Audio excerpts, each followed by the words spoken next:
Ration பச்சரிசியில் நல்லா பூ மாதிரி சாஃப்டான புட்டு எப்படி பண்ணுறதுன்னு பாருங்கள். இந்த வீடியோவை ஸ்கிப் பண்ணாமல் பார்த்தீங்கன்னா தான் உங்களுக்கு புரிய வரும். அப்படி எடுத்து வாயில் போட்டு அப்படியே வழுக்கின்னு விழும். அந்த அளவுக்கு நல்லா சாஃப்டாக இருக்கும். ரேஷன் பச்சரிசி தான் நான் எடுத்திருக்கேன். அந்த பச்சரிசியை நல்லா வாஷ் பண்ணணும். நல்லா வாஷ் பண்ணிவிட்டு 1 மணி நேரம் ஊற விடணும். இந்த பாருங்கள், தண்ணி எவ்வளோ கிளியராக இருக்குது பாருங்கள். இந்த அளவுக்கு வாஷ் பண்ணிவிட்டு 1 மணி நேரம் நான் அப்படியே ஊற விட்டுடுறேன். 1 மணி நேரம் கழித்து பார்க்கலாம். இந்த பாருங்கள், நல்லா ஊறிடுது. இப்போ தண்ணி மொத்தத்தையும் இழுத்துடணும். ஒரு ட்ராப் கூட அந்த தண்ணி இருக்கக்கூடாது. அந்த அளவுக்கு இந்த பாருங்கள், இந்த மாதிரி நல்லா இழுத்துடுங்க. அப்படியே ஒரு 10 நிமிஷத்துக்கு அப்படியே வச்சுடுங்க. 10 நிமிஷம் கழித்து இந்த பாருங்கள், தண்ணி மொத்தமாக இருந்துடுது. ஆனால் அரிசி கொஞ்சம் ஈரமாக தான் இருக்குது. ஆனால் தண்ணி ஒரு ட்ராப் கூட கிடையாது. அந்த அளவுக்கு இந்த சாதம் வடிகட்டுற மாதிரி வடிகட்டி அப்படியே ஒரு 10 நிமிஷம் அப்படியே தனியாக வச்சுடுங்க. வச்சுட்டு அதுக்கப்புறம் அந்த அரிசியை மிக்ஸி ஜாரில் கொடுத்து நல்லா பொடி பண்ணுங்கள். நல்லா மாவாக நல்லா அரைப்படணும். நல்லா மாவாக அரைச்சி திரிச்சு எடுத்துன்னு வந்துட்டேன். இப்போ ஜலிக்கணும். ஜலிச்சுட்டு அதில் நிறைய கப்பி இருந்ததுன்னா மறுபடியும் நீங்கள் அந்த மிக்ஸி ஜாரில் கொடுத்து நல்லா பொடி பண்ணிக்கலாம். எனக்கு அந்த அளவுக்கு கப்பி வரல. ஃபஸ்ட்டே நான் நல்லா அரைச்சி எடுத்துன்னு வந்துட்டேன். இவ்வளோ தான் இருக்குது, அவ்வளோதான். நீங்கள் எவ்வளோ தேவையோ அந்த அளவுக்கு அரிசி எடுத்து ஊற வச்சு நீங்கள் வீட்லேயே அரைச்சி இந்த மாதிரி வறுத்து எடுத்து வச்சிங்கன்னா இதுக்கு இடியாப்பம், முறுக்கு, கொழக்கட்டை, புட்டு எப்போ தேவையோ இதெல்லாம் நீங்கள் செஞ்சுக்கலாம்.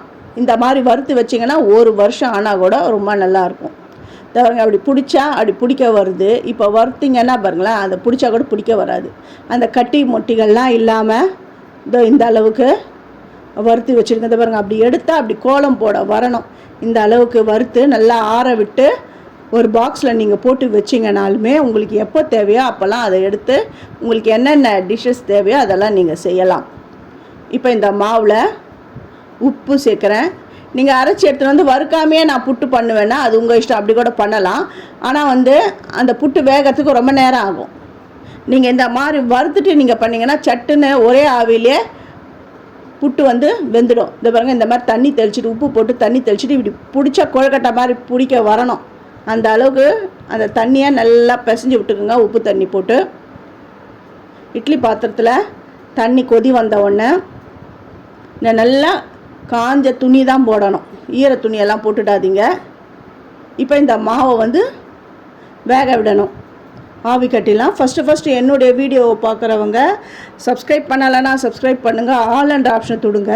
அப்போ தான் நான் போடுற ஒரு வீடியோவுடைய நோட்டிஃபிகேஷனும் உங்களுக்கு காட்டும். உங்களுக்கும் யூஸ்ஃபுல்லாக இருக்கும். உங்களுக்கு பிடிச்சிருந்தா உங்கள் ஃப்ரெண்ட்ஸுக்கும் நீங்கள் அப்படியே ஷேர் பண்ணுங்கள்.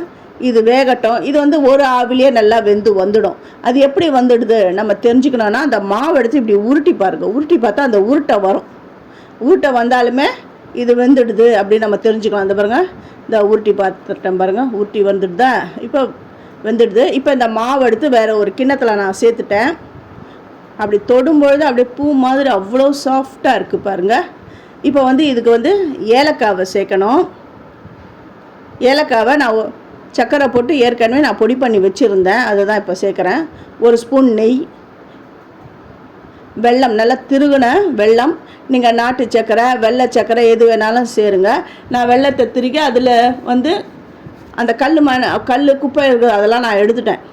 இப்போ தேங்காவை நான் சேர்த்துட்டேன். நல்லா திருகின தேங்காவையும் சேர்த்தாச்சு. நல்லா சூப்பரான புட்டு ரெடி ஆகிடுது. இதை உங்கள் வீட்டில் நீங்கள் செஞ்சு பாருங்கள். செஞ்சு பார்த்துட்டு எப்படி வந்ததுன்னு எனக்கு கமெண்ட் பண்ணுங்கள். ரேஷன் அரிசியை வேஸ்ட் பண்ணாதீங்க. இந்த மாதிரி நிறைய டிஷ்ஷஸ் பண்ணுங்கள். தேங்க்யூ.